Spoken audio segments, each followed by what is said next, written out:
Madaling husgahan ng isang pahayag. Mas mahirap patunayan na ito ay sapat upang patalisikin ang isang halal na Vice President.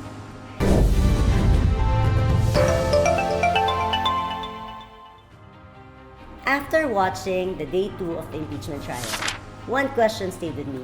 Bakit nga ba paulit-ulit na sinasabi ng defense, they kept on emphasizing that 32 million Filipinos elected Vice President Sara Duterte. Tapos naisip ko, oo nga naman. Because impeachment is not about whether a statement was offensive, emotional, reckless, or inappropriate. In my view, oo, naipakita ng prosecution that the statement was weak. And that many would consider it inappropriate. Pero ang impeachment ay hindi para sa bawat maling salita o emosyonal na pahayag. Mas mataas ang hinihingi ng ating konstitusyon. The real question is not whether the Vice President said something wrong.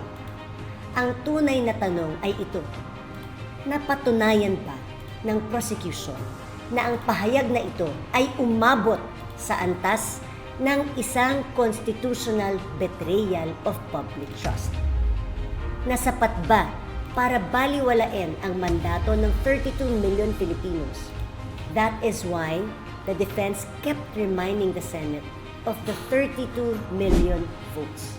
Not because the Vice President is above the law, kundi dahil napakataas ng pamantayan bago maaaring baliwalain ang pasya ng taong bayan. An inappropriate statement may deserve criticism. I agree. Pero sapat ba iyon para alisin sa pwesto ang isang halal na Vice President na inihalal ng 32 milyong Pilipino? Sa aking pananaw, base sa mga ebidensyang naiharap hanggang day 2, hindi pa ito napapakita ng prosecution. Maaaring napakita rin nila na hindi ito nararapat para sa isang vice-presidente. Pero hindi pa nila naipapakita na umabot ito sa antas ng isang constitutional betrayal of public trust na nagbibigay katwiran sa impeachment at pagpapatalsik sa isang halal na Vice President. Yan po ang tunay na issue at yan ang tanong na kailangang sagutin ng bawat senator judge. Has it really reached the constitutional threshold to warrant the impeachment of the Vice President?